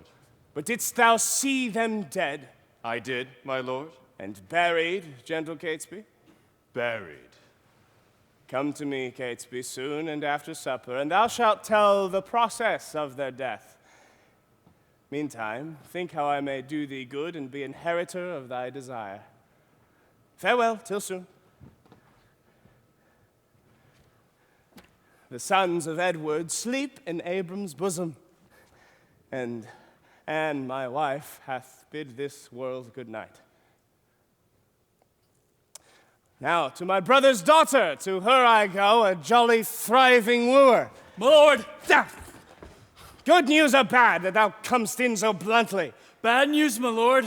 Buckingham has fled to Richmond, and my mighty sovereign, on the western coast there comes a mighty navy. 'Tis thought that Richmond is their admiral, and there they anchor expecting but the aid of Buckingham to welcome them ashore. Rash levied army!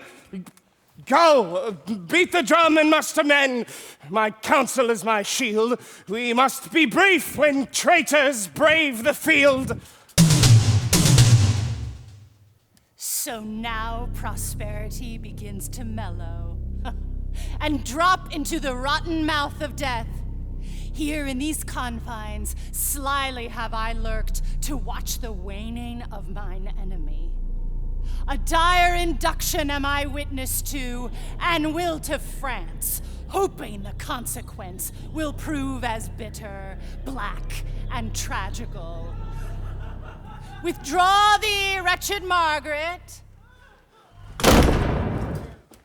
Who intercepts my expedition? Oh, she that might have intercepted thee by strangling thee in her accursed womb from all the slaughters, wretch, that thou hast done. Villain, where are my children? And where is thy brother Clarence, thou foul, hunchbacked toad? You speak too bitterly. Art thou my son? Aye, I thank my God, my father, and yourself. Then patiently hear my impatience. Madam, I have a brook of your condition which cannot brook the accent of reproof. Oh, let me speak. Brief, good mother, for I am in haste. Art thou in haste? I have stayed for thee, God knows, in torment and in agony. And came I not at last to comfort you? No. Thou camest on earth to make the earth my hell. A grievous burden was thy birth to me. Tetchy and wayward was thy infancy. Thy school days, frightful, desperate, wild, and furious. Thy prime of manhood, daring, bold, and venturous. Thy age confirmed, subtle, sly, proud, and bloody. More mild in hatred, kind in hatred. What comfortable hour canst thou name that ever graced me with thy company? If I be so disgracious in your sight, let me march on and not offend you, madam. I prithee, hear me speak. You speak too bitterly. Hear my word! For I shall never speak to thee again. So? Take with thee to war my most heavy curse, which in the day of battle tire thee more than all the heavy armor that thou wearest. My prayer shall for Richmond's army fight, and there the little souls of Edward's children will whisper in the ears of thine enemies and promise them success and victory. Bloody thou art, bloody shall be thy end. Shame serves thy life, and doth thy death attend. Though far more cause, yet much less spirit to curse abides in me, I say amen to her. Stay! Madam, I must talk a word with you. I have no more sons of the royal blood for thee to slaughter. You have a daughter, virtuous and fair, royal and gracious. And must she die for this? Oh, let her live. I will slander myself as false to Edward's bed. I will confess she was not Edward's daughter. Wrong not her birth. She is a royal princess. To save her life, I'll say she is not so. Her life is safest only in her birth. And only in that safety died her brothers. You speak as if that I had slain my nephews. Thy head, all indirectly, gave direction. No doubt the murderous knife was dull and blood till it was whetted on thy stone-hard heart, to revel in the entrails of my lambs. Madam, I intend more good to you and yours than ever you or yours by me were harmed. Tell me what state, what dignity, what honor canst thou demise to any child of mine? In all I have, I, and myself and all will I withal endow a child of thine. I mean that with my soul I love thy daughter, and do intend to make her queen of England. Say then, who dost thou mean should be her king? E'en he that makes her queen. Who else should be? What, thou? E'en so. What think you of it? How canst thou woo her? That would I learn of you. And wilt thou learn of me? Madam, with all my heart. Send to her by the man that slew her brothers a pair of bleeding hearts. Thereon engrave Edward, and York, then haply she will weep. Send her a letter of thy noble deeds. Tell her thou murdered her uncle Clarence, her uncle River's Eye, and for her sake madest quick conveyance of her good Aunt Anne. You mock me, madam. This is no way to win your daughter. There is no other way, unless thou couldst put on some other shape and not be Richard that hath done all this. Say that I did all this for love of her. Then she cannot choose but hate thee, having bought love with such a bloody spoil. Look, what is done cannot be now amended. If I did take the kingdom from your sons, to make amends, I'll give it to your daughter. The loss you have is but a son being king, and by that loss, your daughter is made queen. Go then, my mother, to thy daughter. Go. Acquaint the princess with the sweet silent hours of marriage joys. And when I have with this army of mine chastised the petty rebels, Buckingham and Richmond, bound with triumphant garlands will I come and lead thy daughter to a conqueror's bed. What were I best to say? Her father's brother should be her lord, or should I say her uncle? Or he that slew her brothers and her uncles? Under what title shall I woo for thee? Say that the king who could command entreats that she shall be a high and mighty queen. To wail the title as her mother does. Say, I will love her everlastingly. But how long shall that title ever last? Sweetly enforce unto her fair life's end. But how long fairly shall her sweet life last? As long as heaven and nature lengthens it. So long as hell and Richard likes of it. I know that Richmond aims to wed your daughter. In her consists my happiness and thine. Without her falls to myself and thee death, desolation, ruin, and decay. It cannot be avoided but by this. it will not be avoided but by this. Therefore, dear mother, I must call you so, be the attorney of my love to her.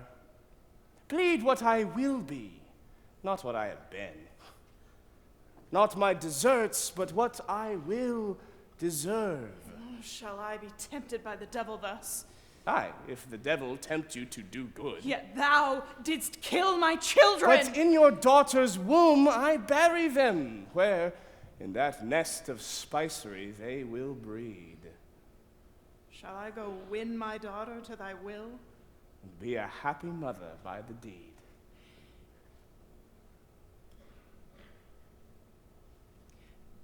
I go. Write to me very shortly, and you shall understand from me her mind. Bear her my true love's kiss, and so farewell. Relenting fool and shallow changing woman. Oh, now, Lord Stanley, what news with you? Richmond is on the seas. There let him sink, and be the seas on him. White-livered renegade, what doth he there? I know not, mighty sovereign, but by guess. Well, as you guess? Stirred up by Buckingham. He makes for England here to claim the crown. Is the chair empty? Is the sword unswayed? Is the king dead? The empire unpossessed? What heir of York is there alive but we? And who is England's king but great York's heir? Then tell me, what makes he upon the sea? Unless for that, my liege, I cannot guess. Unless for that he comes to be your liege, you cannot guess from wherefore this Richmond comes. Thou wilt revolt and fly to him, I fear. No, my good lord, therefore mistrust me not. Where is thy power, then, to beat him back? Where are thy followers? Are they not now upon the western shore, welcoming the rebels from their ships? No, my good lord.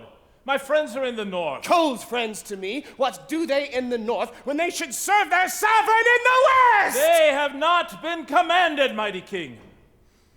Pleaseth your majesty to give me leave. I'll muster up my friends and meet your grace where and what time your majesty shall please. Aye, thou wouldst be gone to fly to Richmond. I will not trust you, sir. Most mighty sovereign, you have no cause to hold my friendship doubtful. I never was nor never will be false.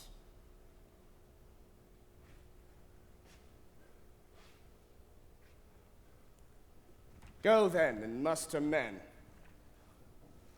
But leave behind your young son, George. Look your heart be firm, or else his head's assurance is but So frail. deal with him, as I prove true to you. My lord, the army of great Buckingham! Out on you, owls! Nothing but songs of death! And take thou that till thou bring better news. The news I have to tell your majesty is that Buckingham's army is dispersed and scattered. Buckingham himself is taken prisoner. That is the best news. That the Earl of Richmond was the mighty power landed at Milford is colder news, yet it must be told. Away to meet him while we reason here. A royal battle might be won and lost. Give order Buckingham be brought to Salisbury. The rest march on with me.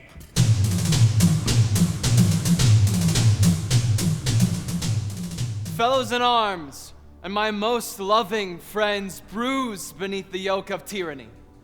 Thus far into the bowels of this land have we marched on without impediment, and here receive we from our father, Lord Stanley, news of fair comfort and encouragement. Richard, the wretched, bloody, and usurping boar that spoiled your summer fields and fruitful vines, swills your warm blood like wash, and makes his trough in your emboweled bosoms.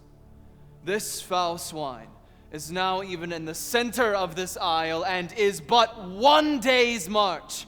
In God's name, cheerly on, courageous friends, to reap the harvest of perpetual peace by this one bloody trial of sharp war. Every man's conscience is 1,000 swords to fight against this bloody homicide. He hath no friends, but who are friends for fear, which in his greatest need will fly from him to us, all for our vantage. Then in God's name, march! True hope is swift and flies with swallows' wings. Kings it makes gods, and meaner creatures kings! Will not King Richard let me speak with him? Nay, good my lord, therefore be patient. This is All Souls' Day, Catesby, is it not? It is. Why, then All Souls' Day is my body's doomsday. This is the day that I swore before King Edward I wished might fall on me when I was found false to his children and his wife's allies.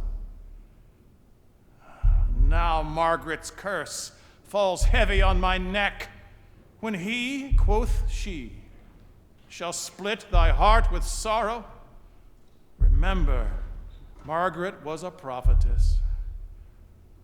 Come, lead me, Catesby, to the block of shame. Wrong hath but wrong, and blame the due of blame. Made I him king for this?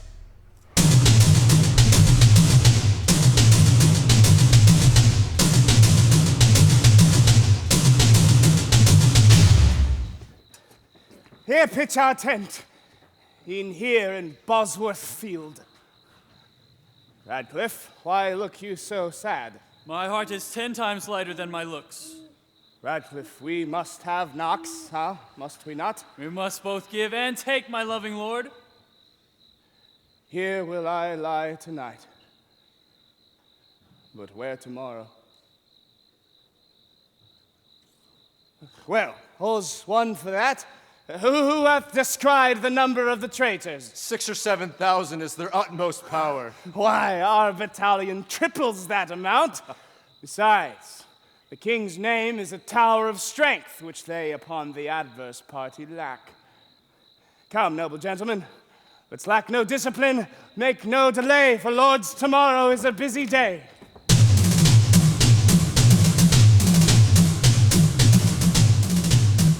My good bishop, the weary sun hath made a golden set. And by the bright track of his fiery car, gives signal of a goodly day tomorrow. Give me some ink and paper in my tent. I'll draw the form and model of our battle. Yet one thing more, good bishop, do for me. Where is Lord Stanley quartered, do you know? Unless I have mistaken his colors much, which well I am assured I have not done. His regiment lies half a mile at least south from the mighty power of the king. If without peril it be possible, good bishop, give him this most needful note. Upon my life, my lord, I'll undertake it. And so God give you quiet rest tonight. Good night, good friend.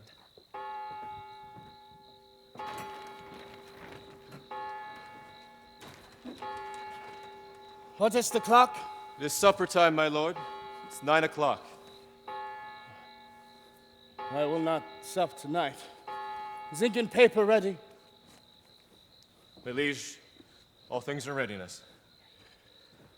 Radcliffe, hie thee to thy post. Use careful watch. Choose trusty sentinels. I will, my lord. Stir with the lark tomorrow, gentle Radcliffe. I warrant you, my lord. Catesby. My lord. Send to Lord Stanley's regiment. Bid him bring his forces before sunrise, lest his son George fall into the blind cave of eternal night. Catesby. My lord. I have not that alacrity of spirit nor cheer of mind that I was wont to have. Is ink and paper ready? It is, my lord.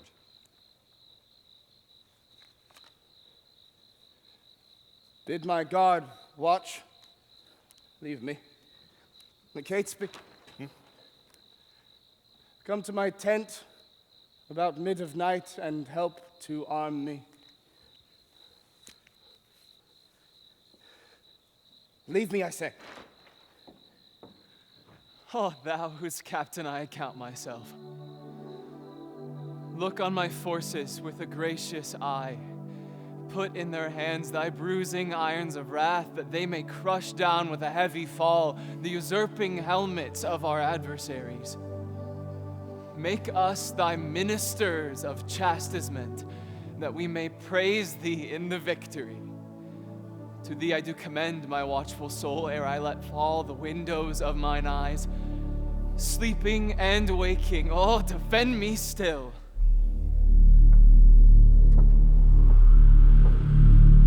Let me sit heavy on thy soul tomorrow. Think how thou stabbedst me in my prime of youth at Tewkesbury. Despair, therefore, and die.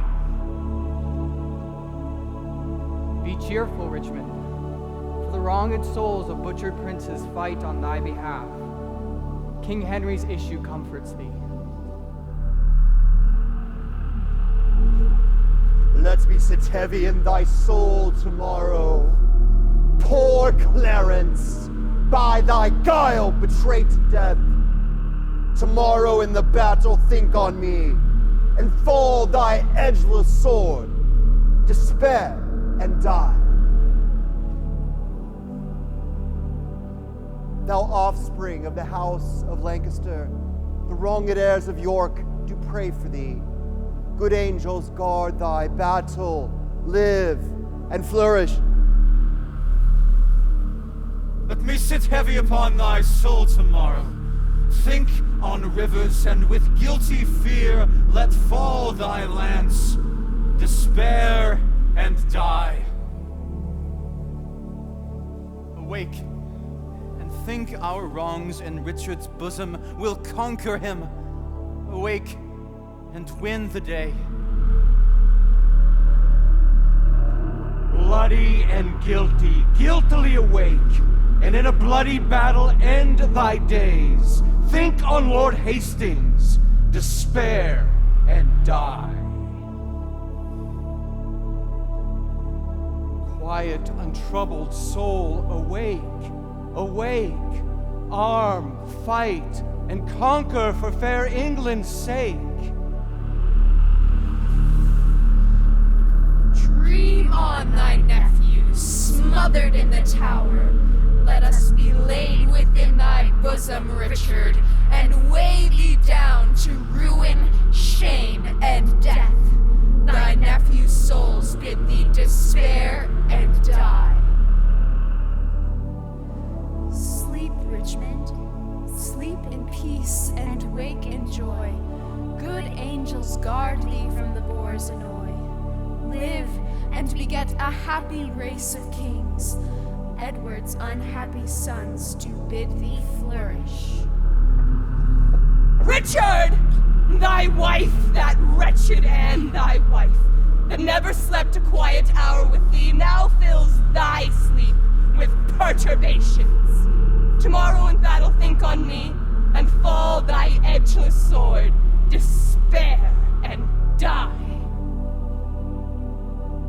Thou, quiet soul, sleep thou a quiet sleep. Dream of success and happy victory. Thy adversary's wife doth pray for thee.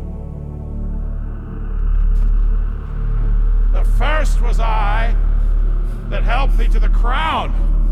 The last was I that felt thy tyranny. Oh, in the battle think on Buckingham, and die in terror of thy guiltiness. Dream on of bloody deeds and death.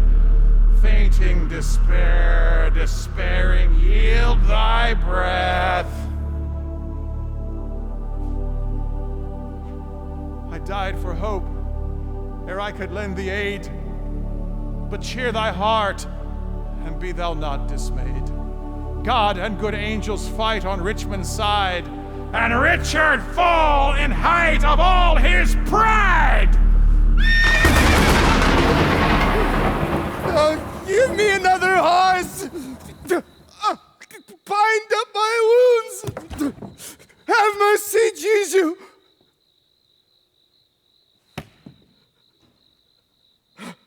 Soft I did but dream. Coward conscience! How dost thou afflict me?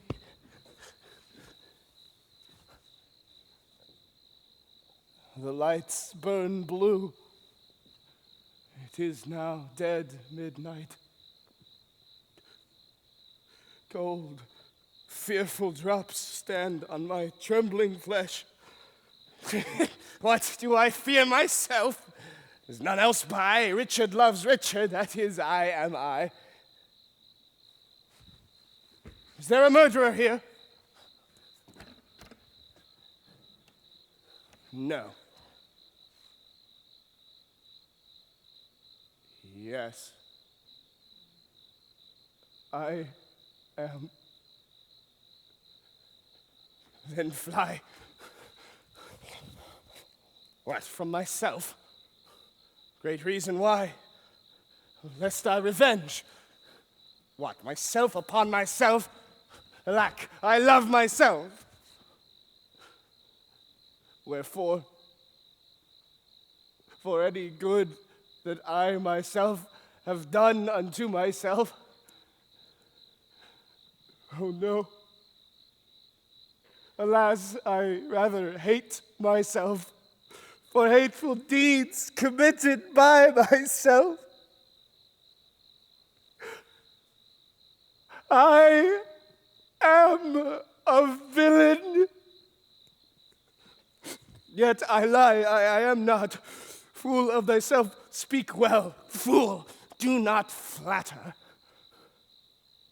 Methought my conscience has 1,000 several tongues, and every one doth condemn me for a villain. Perjury? Perjury in the highest degree. Murder, stern murder in the direst degree. All several sins, all used in each degree, throng to the bar, crying, oh, guilty, guilty.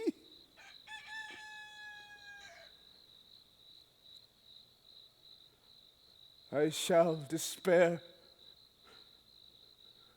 There is no creature loves me. And if I die, no soul shall pity me.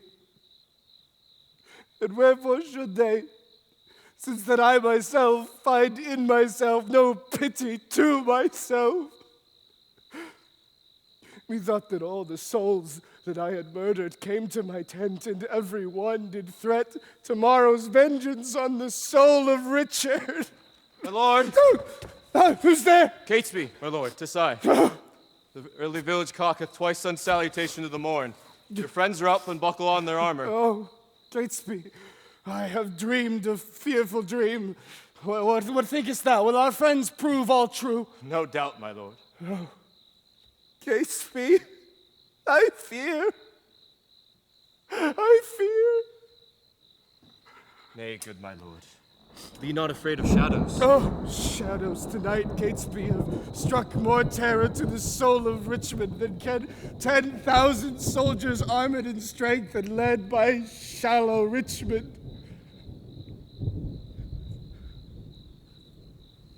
It is not yet near day. Go with me. Under our tents, I'll play the eavesdropper to see if any mean to shrink from me. Good morrow, Richmond. How have you slept, my lord? The sweetest sleep and fairest boding dreams that ever entered in a drowsy head, my lord. Methought those souls whose bodies Richard murdered came to my tent and cried on victory. I promise you my soul is very cheerful in the remembrance of so fair a dream. How far into the morning is it, Lord? Upon the stroke of 4. Why then 'tis time to arm and give direction. More than I have said, loving countrymen, the leisure and enforcement of the time forbids to dwell upon. Yet remember this. The prayers of holy saints and wronged souls, like high-reared bulwarks, stand before our faces. Richard except, those whom we fight against had rather have us win than them they follow. For what is he they follow? Truly, gentlemen, a bloody tyrant and a homicide. One raised in blood and one in blood established. One that made means to come by what he hath and slaughtered those that were the means to help him. One that hath ever been God's enemy. Then if you fight against God's enemy, God will in justice ward you as his soldiers. If you do sweat to put a tyrant down, you sleep in peace, the tyrant being slain. If you do fight against your country's foes, your country's fat shall pay your pains the higher. If you do fight in safeguard of your wives will welcome home the conquerors. If you do free your children from the sword, your children's children quit it in your age. Then in the name of God and all these rights, advance your standards, draw your willing swords. For me, the ransom of my bold attempt shall be this cold corpse on the earth's cold face. But if I thrive, the gain of my attempt, the least of you shall share his part thereof. Sound drums and trumpets boldly and cheerfully. God and St. George, Richmond and victory!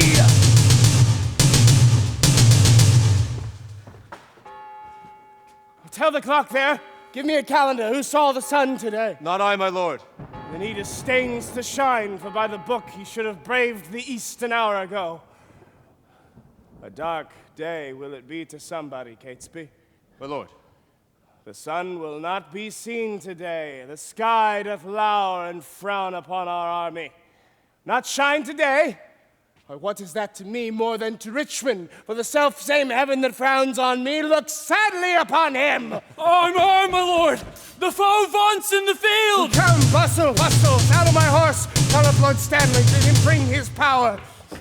I shall lead my forces to the plain. Our forward shall be drawn out all in length. The archers shall be placed in the midst. This in St. George to boot. What thinkst thou, Radcliffe? A good direction, warlike sovereign. Let not our babbling dreams affright our souls. For conscience is a word that cowards use, devised at first to keep the strong in awe. Our strong arms be our conscience, swords our law. March on, fight bravely, let us toot pell-mell. If not to heaven, then hand in hand to hell. If we be conquered, let men conquer us, and not these bastard Britons. Shall these enjoy our lands? Lie with your wives, ravish your daughters. Hark! I hear their drum. Fight, gentlemen of England! Fight, bold yeomen! Draw, archers, draw your arrows to the head. Amaze the heavens with your broken staves. And now, what says Lord Stanley? Will he bring his power? My lord, he doth nigh to come. Off with his son George's head! My lord, the enemy is past the marsh. After the battle let George Stanley die. 1,000 hearts are great within my bosom. Advance our standards, set upon our foes. Our ancient word of courage, fair St. George inspire us with the spleen of fiery dragons. Upon them, victory sits on our helms.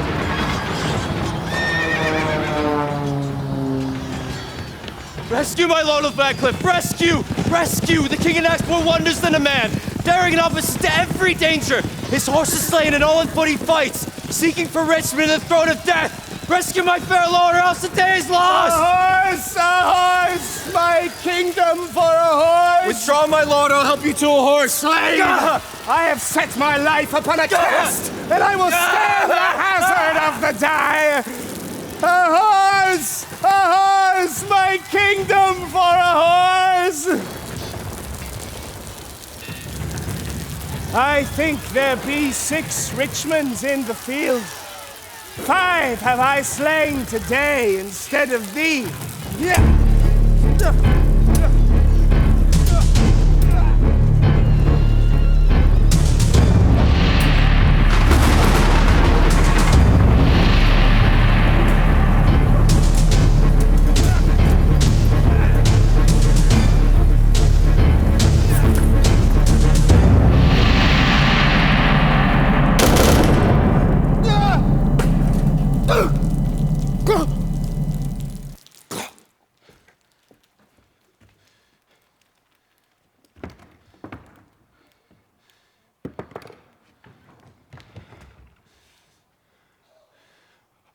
God in your arms be praised.